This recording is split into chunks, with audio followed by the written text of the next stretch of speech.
మన ప్రవర్తనను కాపాడుకుంటే మన ప్రాణాన్ని కాపాడుకుంటాము. మనము ప్రవర్తించే ప్రవర్తన ఎప్పుడు ఒకేలా ఉండదు.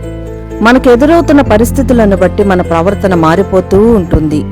అయితే అప్పుడు మనము ఎలా ప్రవర్తిస్తున్నామనే దానిని గమనించుకోవాలి. ఎందుకంటే మనము మంచిగా ప్రవర్తిస్తే సమాధానకర్త అయిన దేవుడు మన శత్రువులతో సమాధానపరిచి వారిని మిత్రులుగా చేస్తాడు కనుక మన ప్రాణము కాపాడబడుతుంది.